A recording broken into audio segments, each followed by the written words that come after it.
Hey everybody, I hope you all have had a great day today. I'm doing my video inside because it's so windy outside. I was afraid all my craft supplies would blow away. So I hope you all have had a great day today. We're going to talk a little bit about pollution, and I'm going to give you guys a challenge to go and search for pollution where you live at a little bit later on. So let's talk about pollution, okay? So we know that pollution is bad, of course. Every time we hear the word pollution, it's just something that everybody's like, oh, this is horrible, this is awful. So pollution is anything that makes things dirty, okay? So you can think about, like, some examples might be if you were outside and you saw a thick brown haze wrapping around a city, or if you saw unwanted tires or appliances or other things that were floating in a stream or thrown down the bank of a river or something like that. If you are at the beach and things wash up on the shore, all of those things are pollution. So a lot of pollution is human generated. That means that we made it. So it might be chemicals, it might be trash, it might be anything where we're trying to produce heat and things like that. It can also be noise. We don't really talk about noise pollution a lot, and I guess because in Cott County we don't deal a whole lot with noise pollution, and especially, if you don't live in the city, you don't have to worry about it too much. But noise pollution is a type of pollution that we have to be careful about, not keeping good levels of noise for our neighbors. That's just being nice and kind, isn't it, and respectful. So all of those things are pollution, but also ash from an erupting volcano is pollution. Now, I didn't do that, did I? I have no control over a volcano, but the ash coming out of it is pollution. Anytime there's a forest fire and the smoke from that fire, that is pollution. I didn't do it, and sometimes those fires are human generated, but sometimes they're from lightning strikes and stuff. And I didn't do that. And if it's from a lightning strike, no other human did that, but that smoke is a type of pollution, okay? So sometimes the environment kind of pollutes itself in an unwanted way. So we're going to talk about the three main types of pollution. We're going to talk about air pollution, land pollution, and water pollution, okay? And we're going to look at each of those just a little bit. Okay, so automobiles, incinerators, anything that burns things, coal-fired power plants, factories, all of those things send carbon dioxide, sulfur oxide, soot, and other pollutants into the air. Okay, fireplaces and wood-burning stoves add carbon dioxide and ash and other pollution to the atmosphere. So, other major forms of air pollution includes chlorofluorocarbons. So sometimes you may buy hairspray or some kind of other aerosol can, and on the side it may say no CFCs. So that's what they're talking about. They're found in refrigerators and air conditioners, and that's what causes the smog, and sometimes other toxins like benzene and asbestos and lead all have those CFCs in them. That's not good for the environment, okay? So air pollution, why is it bad? Well, air pollution actually causes a lot of health problems for people. A lot of people suffer from allergies, they suffer from asthma, they may suffer from COPD. So anything that gets into your lungs that's not supposed to be there besides the oxygen, any of that stuff is going to cause a problem for your lungs, okay? So air pollution, we definitely need to work on having clean air because that's important to us and to our bodies. And, you guys, if you're kids and you're watching, one of these days you guys are going to grow up, you're going to have kids of your own, and you want your kids to breathe clean air, don't you? So, smog can make people's eyes burn. Hey Henry, how are you? And smog can also damage your lungs. Acid rain is caused when that sulfur and that nitrogen oxide in the air combines with the water. So then we end up with poisoned lakes in certain regions. And there's actually a lake that's in New York. It's very far removed from New York City, But because of the pollution and the smog in New York City, all of that pollution travels because, you think about, here's a little science lesson, okay? So we think about all the molecules that make up the 3 states of matter: a solid, a liquid, and a gas. Okay, so in solids, all those little molecules, they're all packed really close together. That's why it's a solid.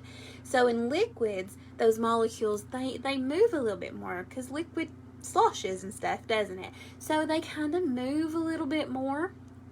And in gas, because gas has no shape and no form, those molecules are just running around crazy. So if those guys are running around crazy, they're going to be all over the air. And of course, that pollution is going to travel to another area. So all of this air pollution from New York City travels all over the state.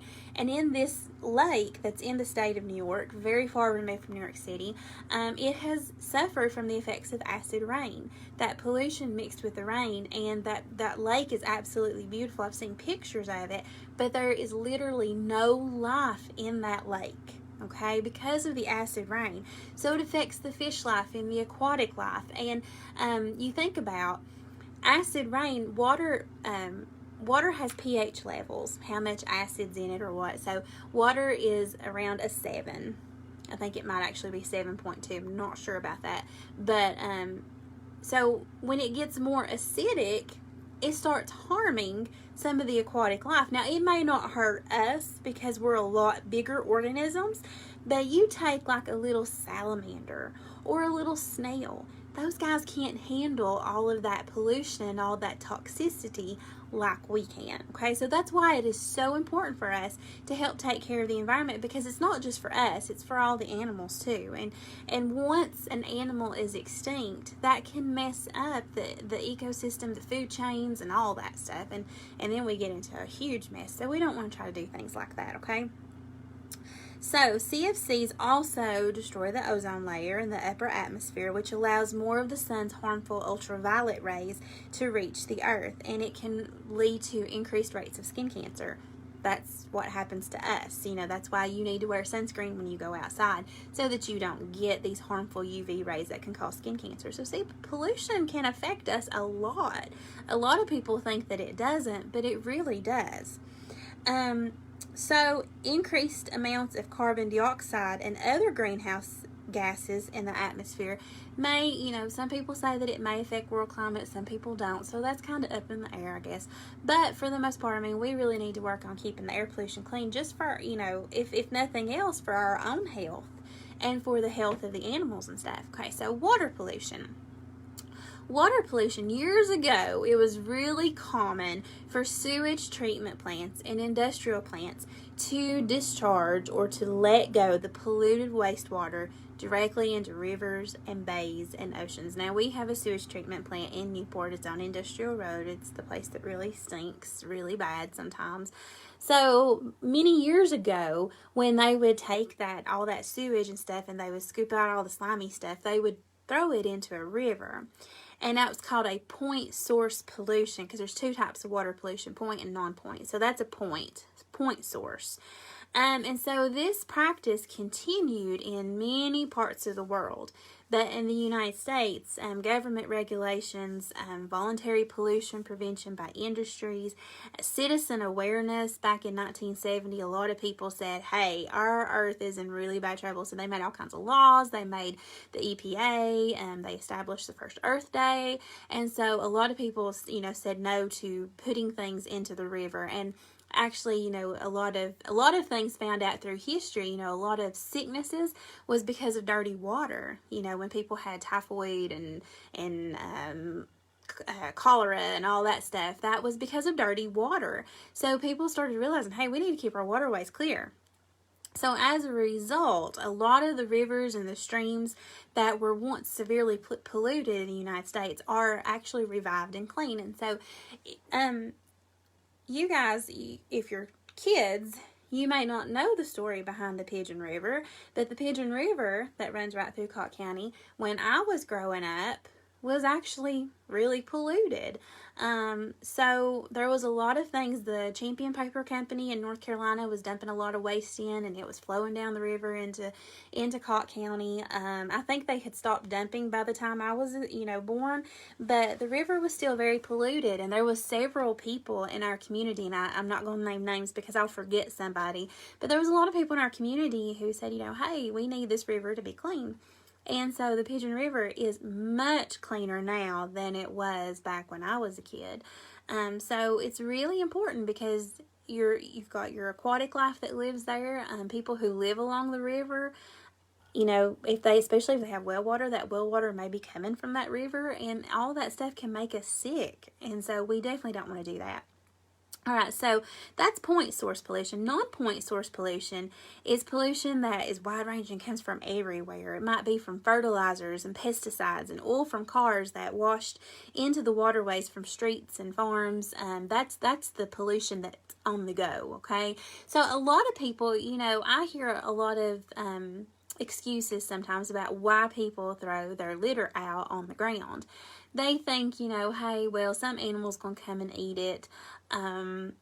They think, well, somebody else has already littered, so, it's no big deal. They think somebody else is going to clean it up. But actually, throwing your litter out is really bad. Not only does it look ugly, but it can wash away and get into your water supplies. It can get into the rivers and the streams and the lakes, and it can even end up in the ocean. Yes, litter that is thrown out in Cott County can end up in the ocean, okay? It is possible. It can happen. Even though we are a good 7 or 8 hours away from the beach, it can happen, okay? So you think about those things that get thrown into rivers. It's going to hurt the aquatic life. It makes water dirty. I don't want to go play in a body of water that has trash floating in it. I don't know if you do, but I don't. We went to a beach one time that had so much trash on the shoreline that I didn't want to go back there. I mean, when you go and play, you want to have fun and not have to worry about dodging trash and stuff. So, because trash carries germs, trash is unhealthy. It is unsafe for us. So we should, be mindful of the fact that we all live in a watershed, okay? So a watershed is all of the area surrounding a body of water. Yes, we all live in a watershed, especially here in Cott County, because we have so many creeks and so many streams and so many rivers, and we need to take care of those guys. So what you put on the ground, if you don't want it in the water, don't put it in the ground, okay? Don't pour your oil out on the ground and things like that, because it will end up in your water supply, right? So now we've talked about air pollution, we've talked about water pollution. Now we're going to talk about land pollution, okay? So everything we throw away has to have a place to go. And a couple of days ago, I think it might have been Thursday, I did a lesson about landfills. It was either Thursday or Tuesday, but it was sometime last week. So solid wastes that do not contain hazardous materials get put in landfills. We talked about that. So about, 80% of our solid waste ends up at a landfill. A lot of places have incinerators that burn their trash. We don't have one around here, but we, do take ours to a landfill to dispose of it. And, a lot of it, we hope, gets recycled. And I know right now is a really bad time because with the coronavirus and everything, recycling has kind of sort of come to a halt.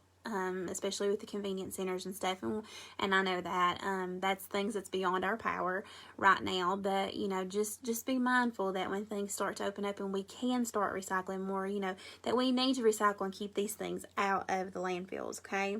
And your food scraps and your yard waste can be composted, and I did a lesson a while back on composting, and composting is so much fun, such a great science experiment for kids, talking about chemical changes and stuff, okay? All right, so hazardous waste are those things that are like flammable liquids and volatile or corrosive chemicals or radioactive byproducts or things that, have like human like blood and all that stuff. Those are hazardous waste that have to be disposed of properly. Now, we were going to have a household hazardous waste event back in April, but because of the CDC guidelines and all that stuff, we had to cancel that. But hopefully we will have one in the fall. We're waiting to hear back from TDEC. So, stay tuned with us on that. If you have things in your home that is hazardous waste, any kind of chemical, we will have a day where you can safely dispose of those things so that they won't go into waterways and they won't go down into the land and get into your underground water supply. They will safely dispose of all that stuff for us. Okay, so some hazardous waste can be incinerated, but others have to be put in long-lasting leak-proof drums. Okay, like radioactive waste, it has to be put in these drums. It's leak-proof and lasts basically forever. And so they secure it underground in concrete and reinforced structures and all this stuff to keep it from getting into our underground water supply, into the earth, the gases and stuff getting into the air. Okay, so we've talked about pollution, and we know that a lot of it is generated by us. Some of it is, things that just happen naturally in nature. So, the short of it is that we're never going to have completely pollution-free Earth. It's just not going to happen. But we can control how much pollution is in the earth, okay? I mean, like, the volcano erupting. We can't control that. We can't stop it. So, of course, that's going to create pollution, and we can't do anything about that. If a forest fire happens because of a lightning strike, firefighters can get out and, try to stop it, but once it starts burning, that's it. There's already pollution in the air and ash and everything, okay? So we can do a lot of things on our part for this human-generated pollution to help stop it, okay? So what are some things that we can do? Well, there's a lot of things that causes pollution that we do. Anytime we buy things from Walmart or Food City or Big Lots or Aldi's or wherever, those things came from factories, and when those factories make those items, they create pollution, okay? So that's just going to happen. When you wash your clothes, you've got water that's dirty because your clothes are dirty. It's just going to happen. I mean, we got to have clean clothes. When you drive to work, the pollution from your car, that you have that. When you rinse things in the sink, that dirty water goes. When people fertilize their lawns, I mean, there's just a lot of things that cause pollution. But we can reduce the amount of pollution. We can make less pollution, okay? So, what are some things that we can do? Well, factories can have scrubbers put on their smokestacks, and that can reduce the amount of sulfur and nitrogen oxides. They can have all these, and a lot of places have done that. They have a lot of filters and stuff that filter out the gas, so that the gas that does come out is just a clean vapor, and that's it, and they've caught all of the pollution down in the filters. So they do that. Instead of using harsh chemicals to clean with, we can use green chemicals to clean with. And at our household hazardous waste event, we always give out green cleaning solutions. So instead of using dryer sheets that have tons of chemicals in them, using wool dryer balls help to reduce pollution. And I know a lot of us love using Swiffer dusters and Swiffer pads on our to clean the floors and all that stuff, but that stuff has lots of chemicals in it, so ditching those things and just using, your plain old broom and mop and all these things, getting away from those chemicals that you buy in the store and cleaning with things that are more green. I know there's several companies that have green cleaning solutions now. I use a lot of essential oils when I clean. So there's just a lot of things that we can do to keep those harsh chemicals, okay? All right, now we can also make sure that our waste is stored properly in the right kind of facilities, all right? Reducing your trips to town will help to reduce air pollution from the cars. If there's an opportunity where you can walk instead of drive, that's always a good choice. I know it's a little hard for people who live out in the country and stuff, but there may be instances where you can do that. Or trying to carpool with people, or trying to get all of your errands done in one day. I try to do that. It doesn't always happen, but I try. So anyways, all those things can reduce pollution. And, of course, we have laws that help to reduce pollution. We have the EPA who watches out for all that stuff, okay? So I'm going to read you, maybe, if I can get it pulled up here. It's on my Kindle. I'm going to read you The Cat in the Hat Comes Back. Okay? So I'm going to try to put it up here where you can see. I know the letters are going to be a little bit, backwards, but that's okay. All right. Let me get it situated right here. All right. This was no time for play. This was no time for fun. This was no time for games. There was work to be done. All that day, deep, deep snow. All that snow had to go. When our mother went down to the town for the day, she said somebody has to clean all this away. Somebody has to, you see. And then she picked out two somebodies, Sally and me. Oh, my. Well, there we were. We were working like that. And then who should come up but the Cat in the Hat? Oh, Sally said, don't you talk to that cat. That cat is a bad one, that Cat in the Hat. He plays lots of bad tricks. Don't you let him come near. You know what he did the last time he was here. He made a big mess last time, didn't he? Play tricks, laughed the cat. Oh, my, no. I just want to go in to get out of the snow. Keep your mind on your work. You just stay there, you two. I will go in the house and find something to do. Then the cat went right in. He was up to no good, so I ran in as fast as I could. Do you know where I found him? You know where he was? He was eating a cake in the tub. Yes, he was. The hot water was on and the cold water too. And I said to the cat, what a bad thing to do. But I like to eat cake in a tub, laughed the cat. You should try it sometime, laughed the cat as he sat. So right here, he's being very wasteful, isn't he? He's letting the water run while he's supposed to be eating cake. I don't know how you could do that. Cake would get all soggy, wouldn't it? And then I got mad. This was no time for fun. I said, Cat, you get out. There is work to be done. I have no time for tricks. I must go back and dig. I can't have you in here eating cake like a pig. You get out of this house. We don't want you about. And then I shut off the water and let it run out. The water ran out, and then I saw the ring. A ring in the tub, and oh boy, what a thing. It looked like pink ink, and I said, will this ever come off? I don't think. So who made the pink ring? It was the cat, wasn't it? Okay. Have no fear of that ring, laughed the Cat in the Hat. Why, I can take cat rings off tubs just like that. Do you know how he did it? With Mother's white dress. Now the tub was on clean, but her dress was a mess. Oh, no. That cat, he just does not understand about cleaning, does he? Then Sally looked in. Sally saw the dress too, and Sally and I did not know what to do. We should work in the snow, but that dress, what a spot. It may never come off, Sally said. It may not. But the cat laughed. Ho, ho, I can make the spot go. The way I take spots off a dress is just so. See here, laughed the cat. It is not hard at all. The thing that takes spots off a dress is a wall. Then we saw the cat wipe the spot off the dress. Now the dress was all clean, but the wall, what a mess. So he really doesn't know about cleaning, does he? He just went and put it on the wall. Oh, wall spots, he laughed. Let me tell you some news. To take spots off a wall, all I need is 2 shoes. Whose shoes did he use? I looked and saw whose, and I said to the cat, this is very bad news. Now the spot is all over Dad's $10 shoes. He just keeps making a mess. But your dad will not know about that, said the cat. He will never find out, laughed the Cat in the Hat. His $10 shoes will have no spots at all. I will rub them right off on this rug in the hall. But now we have rug spots, I yelled. What a day. Rug spots, what's next? Can you take them away? Don't ask me, he laughed. Why, you know that I can. Then he picked up the rug and away the cat ran. I can clean up these rug spots before you count 3. No spots are too hard for a cat like me. He ran into Dad's bedroom, and then the cat said, it is good that your dad has the right kind of bed. Then he shook the rug, crack, now the bed had the spot. And all I could say was, now, cat, now what? He just moved that spot all over the place.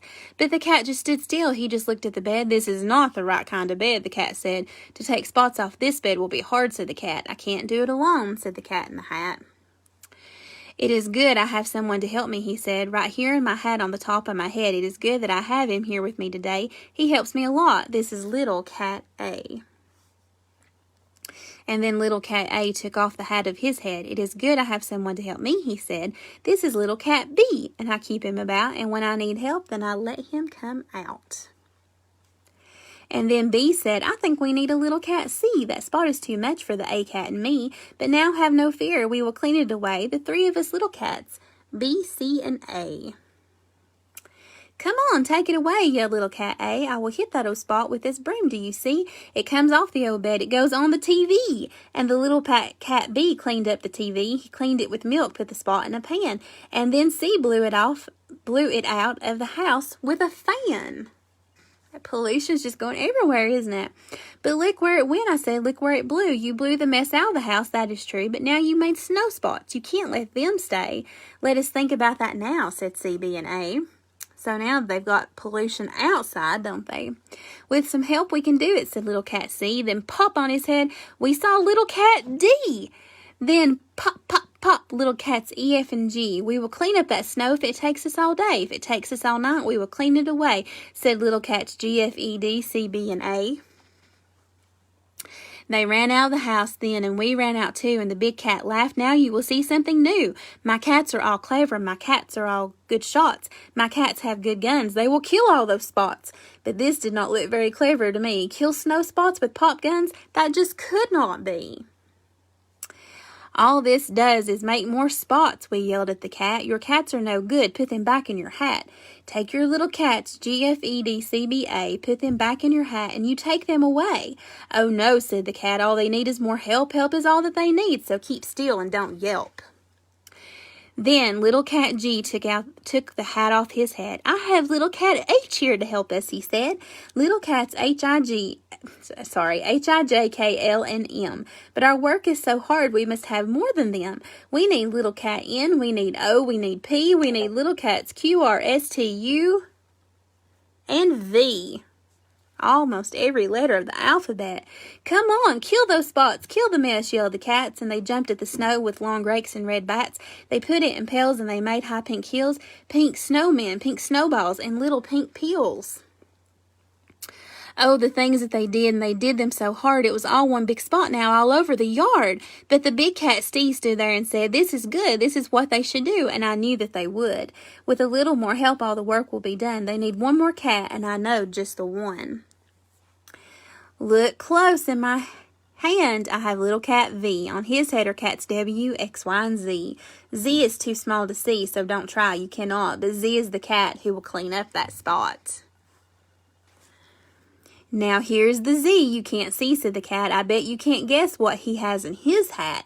He has something called Voom. Voom is so hard to get. You never saw anything like it, I bet. Why, Voom cleans up anything, clean as can be. Then he yelled, take your hat off now, little cat Z.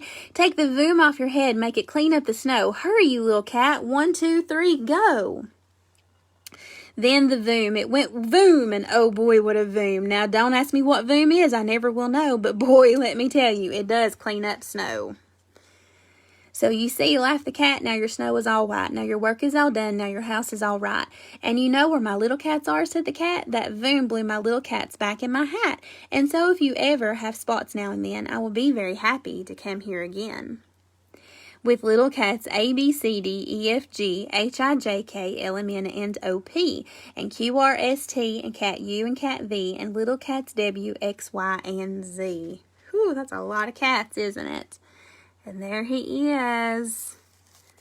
26 letters in the alphabet, plus the cat in the hat himself. 27 cats, and they all made such a mess, didn't they? That pink stuff was the pollution that they had gotten everywhere.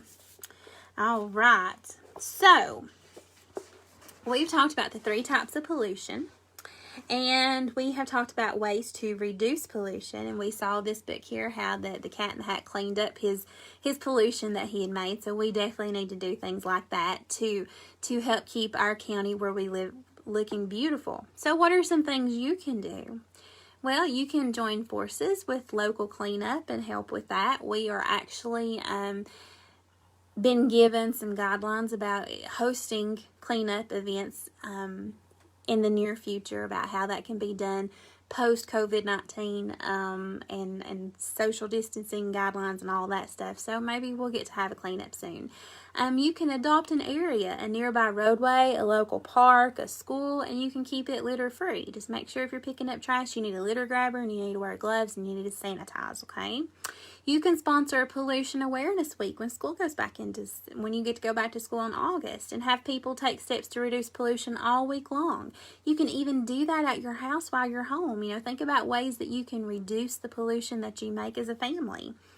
And you can organize your own cleanup in your neighborhood. Those are definitely all things that we can do to help make less pollution, okay, for the air, for the water, and for the land, okay?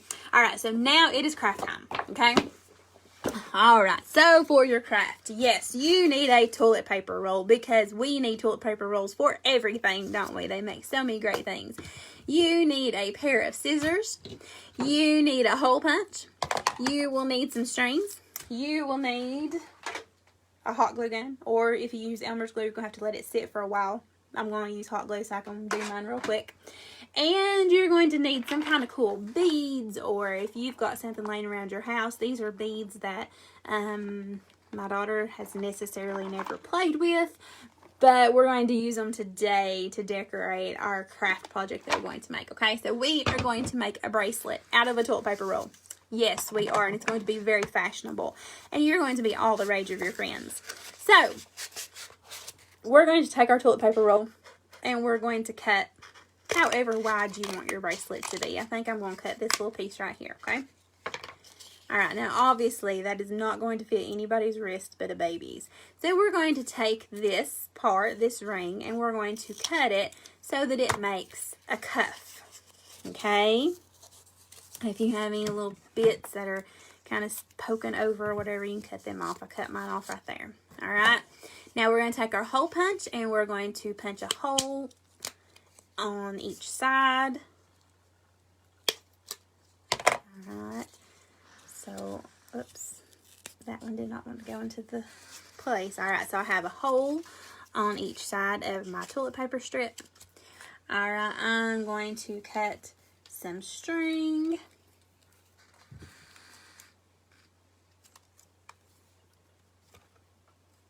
I'm going to cut 2 pieces. I'm going to tie a piece on this end.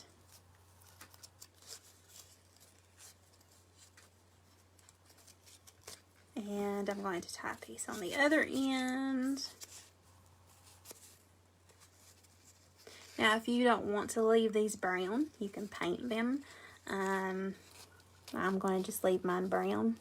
I guess it kind of gives it that bohemian look, doesn't it? And I'm using like, not really jute, but what's it called? Hemp. So, then I can measure my wrist and tie it off if I want to. I may just do mine real loose so I can slide mine over my hand. I'm going to go ahead and tie mine. You can wait and do yours after you're done if you want to. Okay, so now I'm going to pick out some really cool beads. You could use buttons. You could use sequins. You could use all kinds of things. Now these beads are used to pop into other beads, but like I said, she's never really played with it. So I'm going to take some pretty cool looking beads here. And guys, if you do use a glue gun, make sure your parents help you with that because they are super duper hot, and if they burn you, they will make places on you. I have a scar here on my arm from a hot glue gun. I don't want you guys to get burned, so please let your parents do that for you, okay? Alright, so I'm going to put some really cool beads on my bracelet. I'm going to put one of these guys on each side. You know, these would be pretty cool to do for your friends. So when you go back to school, you might want matching bracelets. That'd be pretty cool, wouldn't it? I don't know what that is right there, but that looks pretty neat. Okay, so I've got these little beads on my bracelet. And I could put it on and tie it up, and voila, I have a really cool cuff bracelet. And it's made from a toilet paper roll. Who would have guessed, right? And we just kept that toilet paper roll from going into the landfill, didn't we? And all these beads that my daughter doesn't play with, I put a few of them to good use, didn't I? Alright, guys. Well, Miss Greta will be on here tomorrow. She'll be doing an activity with you. I will be back with you on Wednesday. We'll do some cool stuff. I hope you have a great rest of the afternoon and good night. And I hope you stay safe and stay well. We'll see you guys later. Bye.